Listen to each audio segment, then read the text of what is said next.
Continuamos en UPAO Noticias, los acompaña Alberto Pinillos en esta edición de hoy jueves 20 de julio, siempre en vivo por la señal digital HD 3.1 y por el fanpage UPAO TV. Como lo anunciamos antes de la pausa, vamos a conversar sobre una crisis que está atravesando el sector de educación por la identificación de algunos maestros, profesores que están ejerciendo esta tan importante labor con títulos falsos. Y no es un tema de ahora, data ya de buen tiempo. Hemos invitado para analizar este problema al exgerente regional de educación, el doctor Walter Rebasa, académico, docente también en la Universidad Privada Antenor Orrego. Bienvenido, doctor Walter Rebasa, a UPAO Noticias. Buenas tardes. Buenas tardes, Beto. Un gusto estar contigo. Igualmente, doctor, después de un buen tiempo volvemos a conversar sobre temas tan interesantes y que preocupan como son el de la educación y en este caso para analizar este problema que se ha generado, esta crisis a nivel nacional, no solamente en la región La Libertad, sino es en todo el país, así lo ha dicho la ministra del sector. Se han identificado a personas que están ejerciendo la docencia sin tener la formación y haber presentado para ello títulos falsos. ¿Cuáles son sus primeras reflexiones, doctor Rebasa, respecto a esta situación que ya no es de ahora, es un problema que data de hace buen tiempo en el sector de educación? Sí, efectivamente es un tema preocupante. Yo empezaría diciendo que estos señores no son profesores, no son docentes, son personas comunes y corrientes que han falsificado documentos y a través de estos han ejercido o están intentando ejercer la función más importante de una sociedad, que es la de ser profesor. Esa es una primera idea. La segunda idea es que esto nos muestra en realidad hasta qué nivel de degradación de los valores tiene nuestra sociedad, porque no es un problema de la institución o del sistema como tal, sino de las personas que penetran el sistema para poder, beneficiarse de esa falsificación.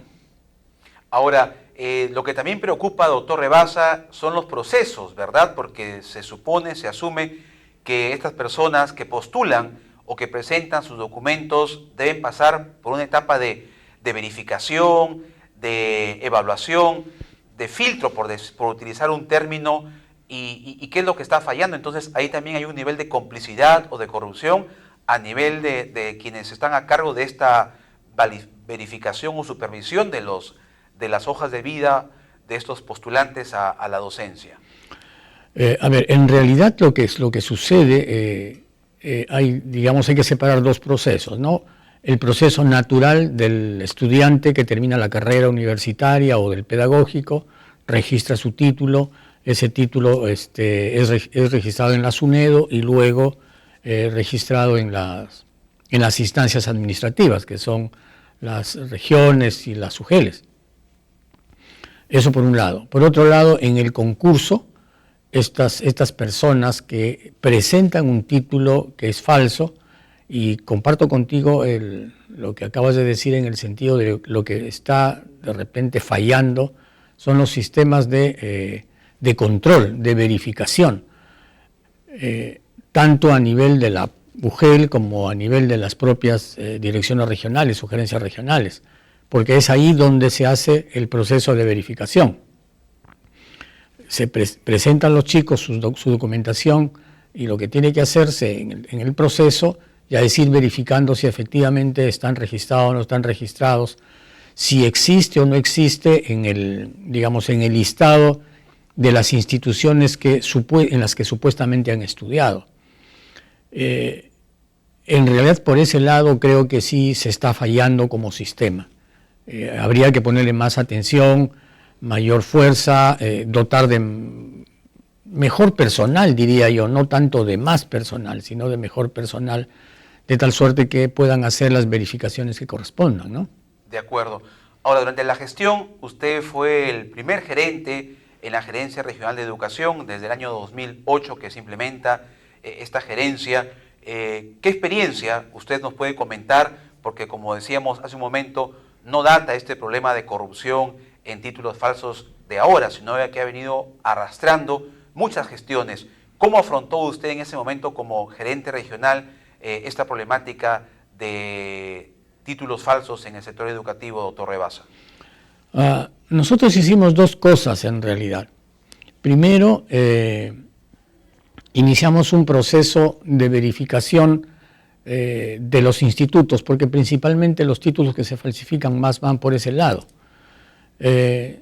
Hicimos un proceso de verificación en el instituto y proceso de verificación en la oficina.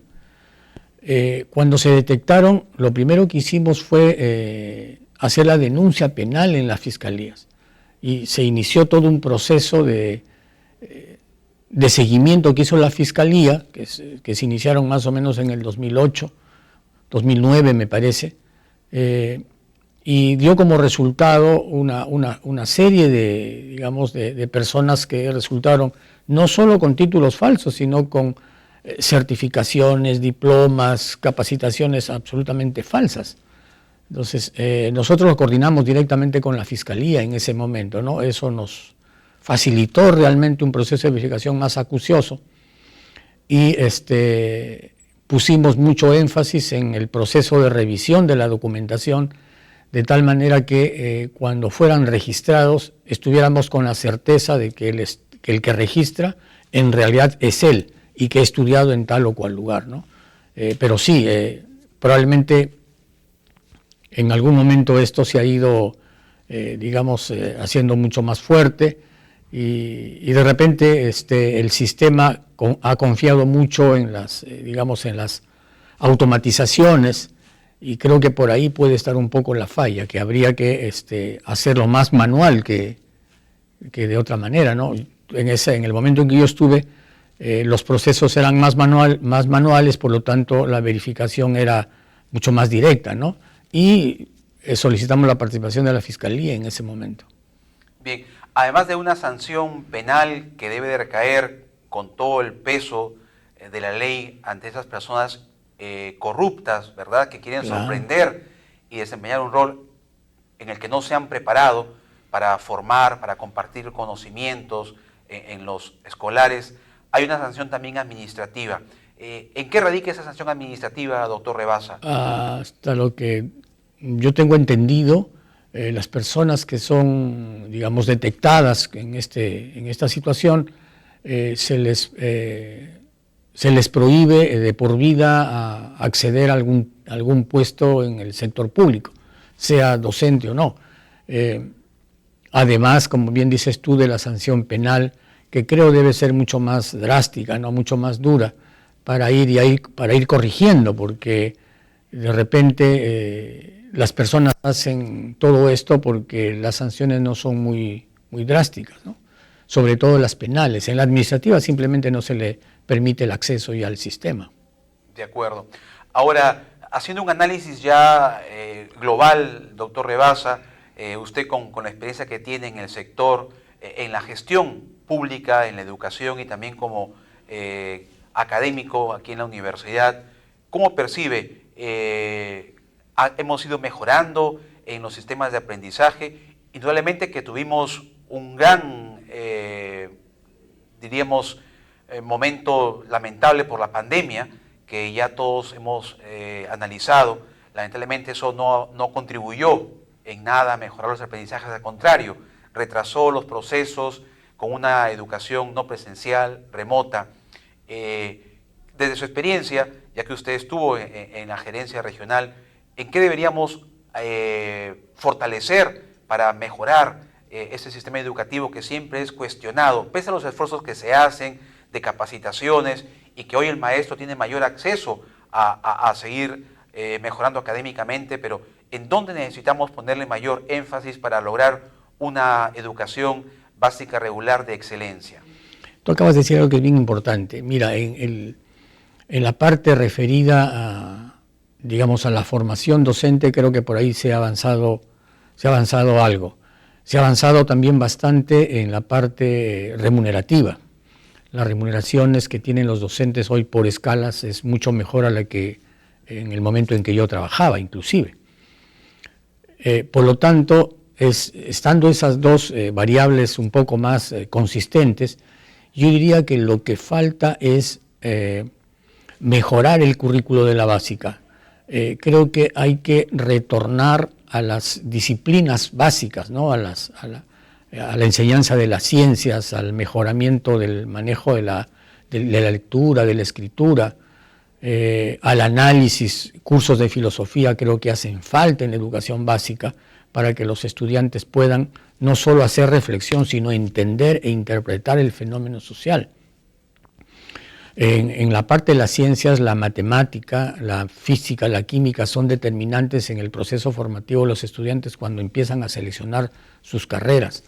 Yo creo que el gran problema sigue siendo el currículo básico. Yo con pena digo que este currículo actual, el currículo nacional, es muy pobre. Se necesita desprenderse de los aspectos de tipo ideológico e incorporar contenidos más de disciplina, contenidos más disciplinares.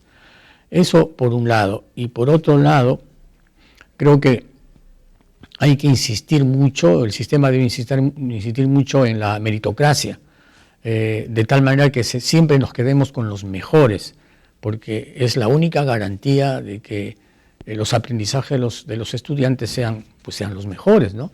De acuerdo. Esa es un poco la idea. ¿Y de quién va a depender que se mejore este plan de estudios, esta currícula? ¿Quién determine qué asignaturas deben los escolares desarrollar, doctor Rebasa? Eso le corresponde al ministerio, indudablemente. Directamente a los funcionarios. Al Ministerio de Educación como tal, ¿no es cierto? De tal manera que se empiece un proceso de identificación de aquellas, contenidos disciplinares que se requiere como base para el proceso, formativo ya posterior a la básica. Porque de lo contrario estamos teniendo chicos que no tienen una formación académica, intelectual, lo suficientemente sólida que les permita seguir avanzando en la educación terciaria, sea universitaria o no. Tú has dicho algo que me parece también muy, muy relevante. La pandemia trajo como consecuencia dos problemas. El primer problema es que el sistema no buscó cómo recuperar aprendizaje, sino que facilitó, permitiendo que las promociones, las notas promocionales prácticamente sean automáticas. Entonces los chicos han promocionado el grado sin tener las competencias de promoción. Ese es un tema de tipo administrativo, claro está. Les regaló las notas para que aprobaran. En palabras muy simples. Así es. En palabras muy simples, ¿no? Y eso sumado a un currículo bastante pobre en temas disciplinares, está produciendo una generación en la que los sistemas educativos terciarios van a tener que hacer mucho más esfuerzo por recuperar esos aprendizajes y encaminarlos hacia su formación, sea profesional universitaria o no universitaria. Muy bien, interesante lo que nos comenta el doctor Walter Rebasa, exgerente regional de educación, y ojalá, esperemos que las autoridades del Ministerio de Educación puedan tomar la decisión política de mejorar ese currículo, ese plan de estudios, para darle una mayor formación en el aspecto académico y también personal, y en lo que respecta a valores a los futuros ciudadanos, a los escolares. Doctor Rebasa, muy amable por su participación en UPAO Noticias. Gracias. Gracias a ti, Beto. Vamos a ir a una pausa y regresamos con más en UPAO Noticias.